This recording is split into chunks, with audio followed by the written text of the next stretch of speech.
What's going on, everybody? Welcome back to the channel. Today's video I'm going to be showing you how to replace headlight bulbs on this 2011 Chevy Malibu. The reason I'm doing a video on this is because on these vehicles the front bumper and part of the trim on top here needs to be removed. So let me get right into it and I'll show you everything you need to do to get these headlight bulbs replaced. It's really not that bad. There's just a lot of work to do. So I'll try to show you the easiest way and the quickest way to do this. So I got my bulbs here ready to go. I will put my affiliate link in the description below if you guys need to purchase some.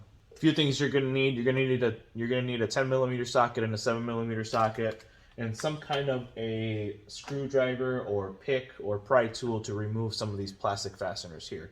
So I'll show you here in just a second. All right, so as you can see, we've got a variety of fasteners on this top plate here. There's a bunch of bolts that need to be removed, and then there's these plastic fasteners that are also holding onto the front bumper. So let's go ahead and get those removed. I've got my 10mm socket, so I'm just going to get started in this corner here.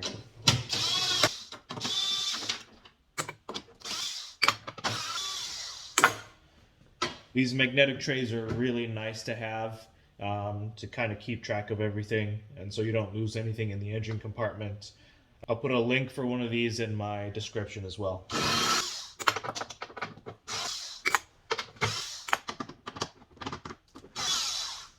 Take note that these look a little bit different than the rest of them, these two here.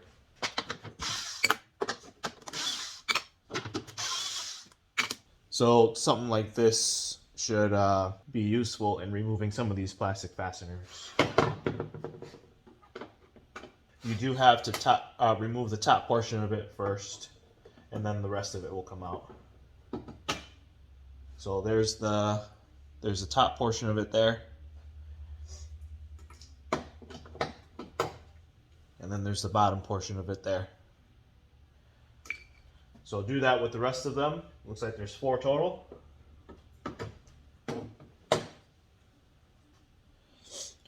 This is what it looks like in one piece there. Basically what you're doing is you're allowing this portion here to be able to compress so that you can take the whole thing out.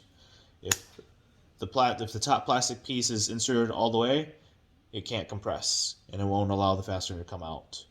Notice that this one's broken here, but notice that these do have a little slot in them, so that you can get some kind of a tool underneath it and pop that top portion off of there. And if you're working on something a little bit older, do expect these plastic fasteners to break. Plastic does get old and brittle with the hot and cold.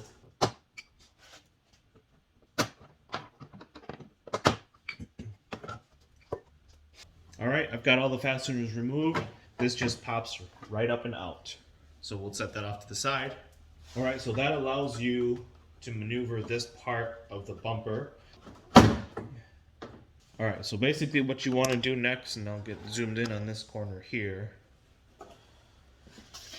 Basically what you want to do next is you want to just pry this portion of the bumper away from the rest of the vehicle. So just grab firmly and give it a few tugs.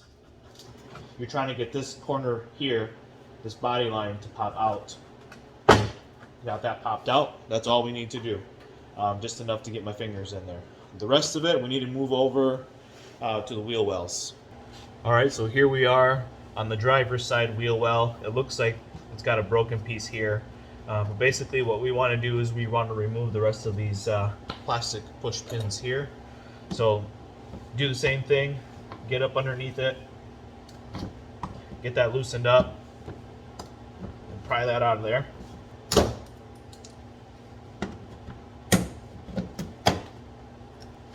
Got one more up here.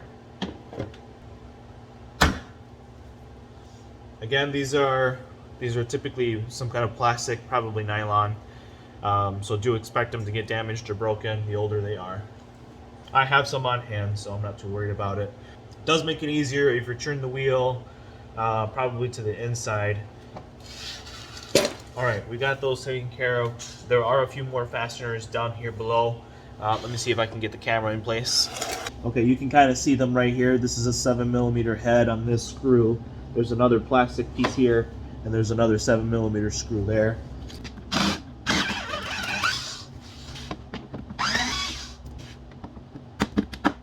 There's a couple more fasteners that are holding up this lip. You can kind of see one right there, and then the other one is right back here. Again, 7mm.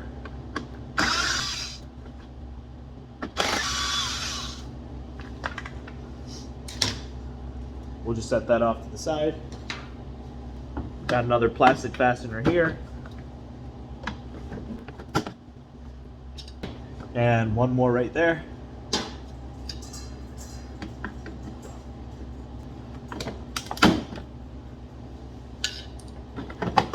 All right, now we got that loose enough here on the bottom.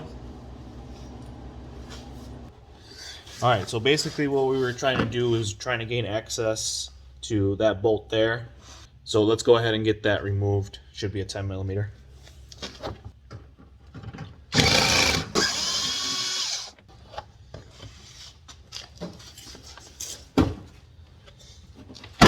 All right, so next thing you want to do is just go ahead and pull that off of there, and that releases the bumper from that corner here. So again, get that bolt removed, and then you just want to slide it out of the little notches that are in there. Let's go ahead and do the same thing on the other side. All right, now I am on the passenger side. Looks like this one was probably curb checked and popped out this one here for me already. So I just need to worry about the rest of them. Looks like it has shifted a little bit. Looks like that guy's missing. All right, again, we've got those same 7mm screws that are holding onto this lip here. Looks like the 7mm one is missing here. There's a missing plastic piece here, but there's another 7mm right there. So I'm gonna go ahead and get those taken care of.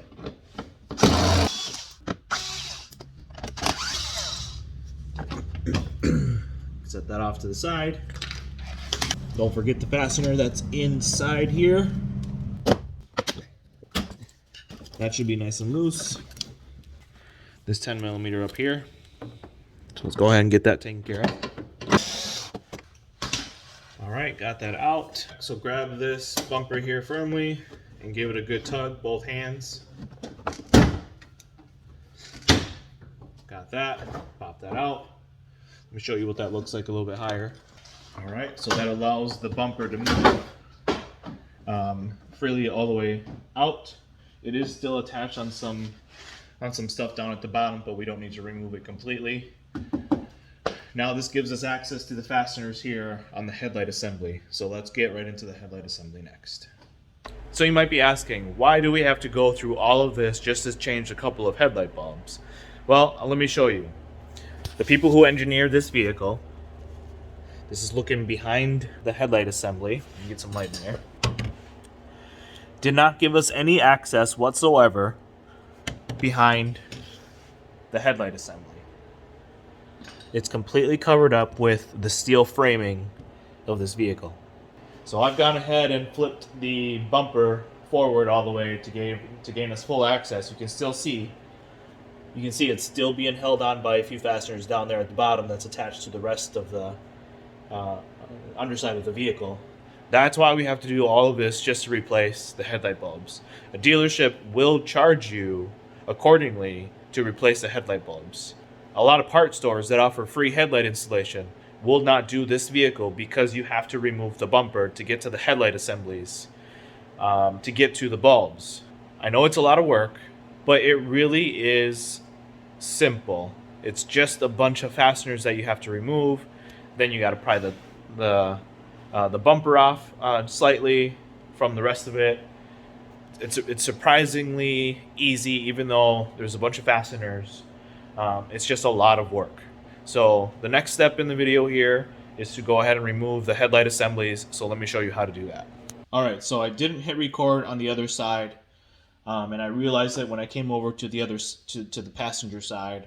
So let me show you what I did basically here. All right, so you've got two fasteners to take care of. There's one here on the side, and there's one here. As you can see, I've already taken it out. Those two fasteners are easily removed with your 10mm socket. Once you've got those removed, the headlight assembly needs to be wiggled down and out. Alright, so let me show you why. So you gotta wiggle and pry down and out at the same time. Okay? There's two tabs. There's a channel here that this tab goes into, up and into, right? Same thing on this side here. There's a channel for this tab to go up and into. So again, the headlight assembly needs to come down and out. All right. So now that you've got your headlight assembly down and out, go ahead and remove the bulbs. We're only replacing the low beam and the corner lamp. We're not going to worry about the high beam on this one. Your high beams are typically on the inside. Your low beams are on the outside of the headlight assembly. To remove them, you just need to do counterclockwise about a quarter of a turn, and then it just pops right out. Okay? Same thing with this small corner lamp. Counterclockwise. If your fingers are too fat, just got to get in there with some pliers, give it a quarter of a turn, and that's out. This corner lamp here, easy enough. It just pulls right out. Just got to wiggle, and it slides right out. Let's go ahead and get the new one in there. All right, the next thing, or the next bulb, is your low beam. You've got a couple tabs here. Those need to be spread out, and then you can pull the headlight bulb out. Okay, do that very carefully. Again, this is like a plastic or nylon, so it's a little bit older. You got to be super careful. And while you're doing this, take note of the connector itself to make sure that that's still in good shape. A lot of times you will see that the connector is melted, and that's usually caused because of arcing inside the connector, causing heat. Oh, looks like this one is melted. So unfortunately, I'm going to have to tell my client that we're going to have to replace this connector because it's melted. So I guess we'll have a little bonus in this video on how to replace the connector. All right, well, let me go see if I can get a hold of one here at my parts store, and I'll be right back. All right, ran to the parts store, and I got a connector for an H11 bulb. Unfortunately, he did not have a 3-wire, but he did have a 2-wire, so we're going to make this one work. By the way, this style crimper stripper combo is by far my most favorite that I have in my toolbox, and 9 times out of 10, this is the one that I'll grab. I will put a link in the description for where you can get one that's similar to this. This particular brand happens to be Snap-on, but Nipex does make this along with a few other brands, I believe. So anyhow, let's get right into it. So as you can see, this one's a 3-wire, and it looks like the power wire feeds the corner lamp here. So all we got to do is pigtail off of that to get it to work. So I'm going to go ahead and cut these off here. It does have a built-in wire cutter both on the head and on the handle. So I've got those snipped off of there. I'll go grab my voltmeter just to verify. This particular brand, Innova, has been really good for me. It's very versatile. I use this on a regular basis. It's got all your settings for AC, DC, for resistance, and you can check to see if you can do a battery load test on this, and a few other different functions on this. So I will put a link for one that's similar to this if this particular model is no longer available in the description. So basically all I'm doing is I'm verifying which one of these is power and which one of these is ground. So I'm going to take one of my leads. Alright, so I do have the power turned on, so I'm going to take my ground lead and I'm going to touch something that's grounded, bare metal if possible. I'm going to take my other lead and I'm going to touch the end of it here. Let me get this up here so you can see.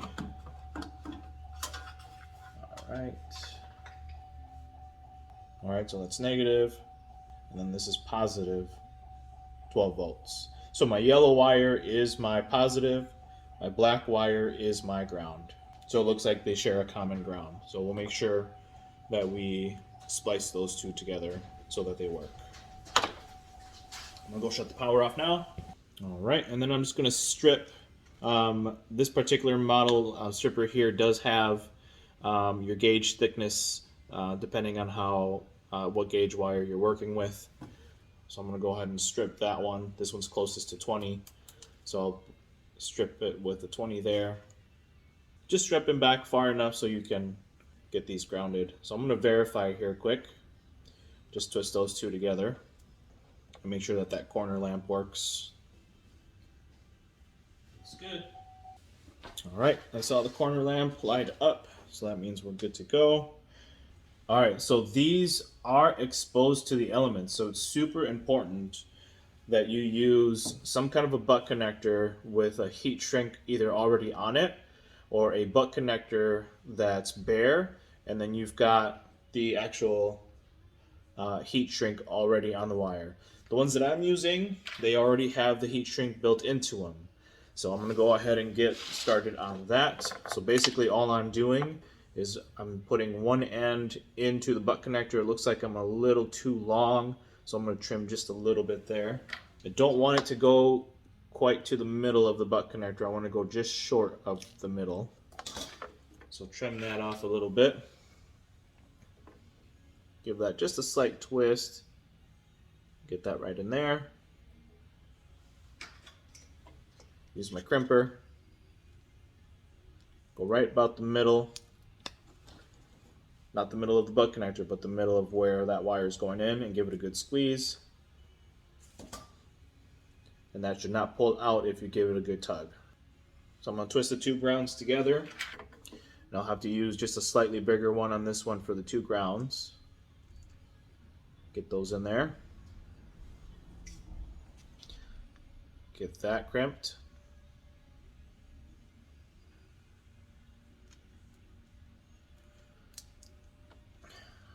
Give that a good squeeze. Give that a good tug. Make sure that that's not coming out or wiggling or loose. So the new one, this particular one that I got, it does give you quite a bit of wire. I don't need all that much wire. I am going to trim this down just a little bit. I'm going to say about half. So there we go. I took about half of that off of there. Don't need that. All right. It is important that you take note on which side the yellow was and which side the brown was on. So if you look at this connector and the way that it is designed, it's got a slot on the bottom here, but not on this top part, right? So it should be the same, because the new one comes with the same solid black color on there. Your old one, you just have a ground and a power. Well, two grounds really, but we're splicing them together. So anyhow, so just make sure that you've got that lined up accordingly. So for me, it looks like this side's going to be my power, this side's going to be my ground, based on the orientation of that connector there. Okay. So now that I know which side my power is, I'm going to go ahead and give this just a slight twist. Go ahead and get that side in. All right, going to crimp that one.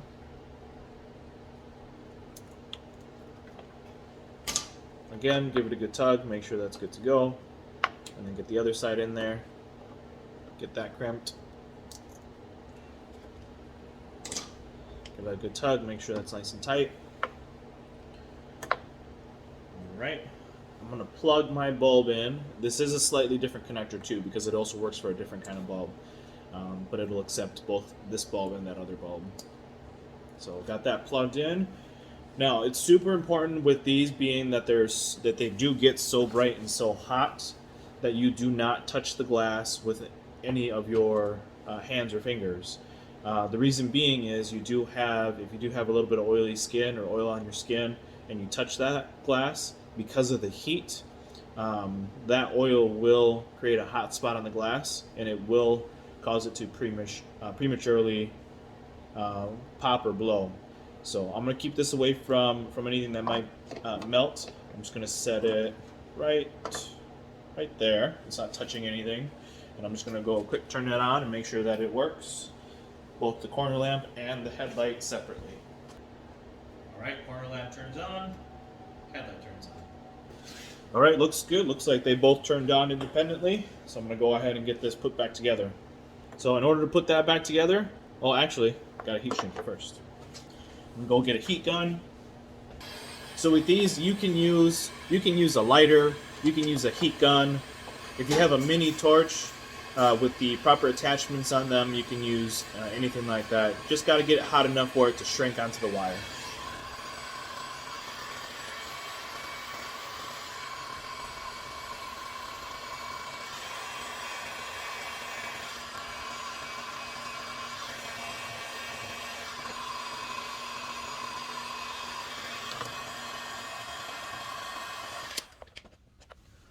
All right, got those shrunken up, nice and sealed. Super important because this is exposed to the elements.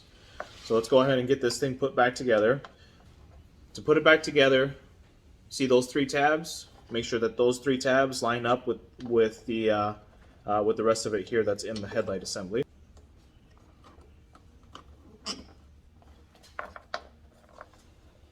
All right, got that guy in there. Now we got to go ahead and put this cornering lamp inside as well.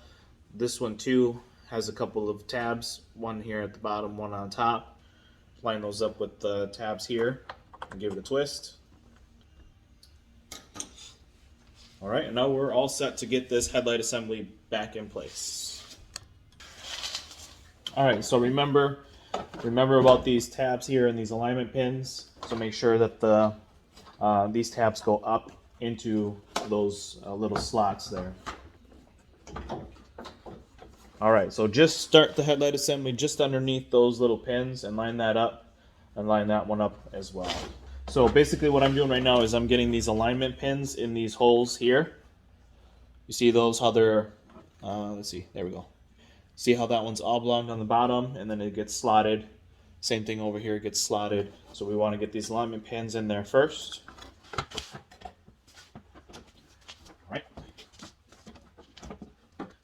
There is another one in the back corner here. Slide that tab up there. Looks good. Slide this tab up. That one's right in. And then we can get our 10mm bolts right back in there. So again, there's one on this side here. And one on this end. All right, let's go give it a quick check. That's good. Headlight's good. High-beam's good. All right, everything looks good to go. So I'm going to go ahead and get this bumper put back together. Basically, just reverse what you did to remove it. So I'm going to tilt this bumper back up. Get that on there. Get these corners back into the corners here. Get all the fasteners back on, and we'll be good to go. As I'm putting the bumper back together, just wanted to remind you, anything that I used in the video, I will put a link in the description below. And also don't forget to like the video and subscribe to the channel.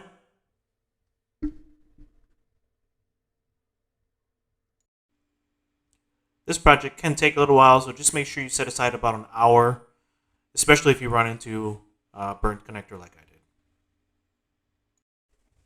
I would also highly recommend that you replace all the light bulbs inside the headlight assemblies so that you don't have to do it again. This project is officially done. Hopefully this video was helpful. If you did find this helpful, make sure you hit the like button. Consider subscribing for more videos like this. I hope to do some more how-tos and some product reviews here shortly, and make sure that I put my associate links on there. Appreciate the support, and thank you for watching. We'll see you on the next one.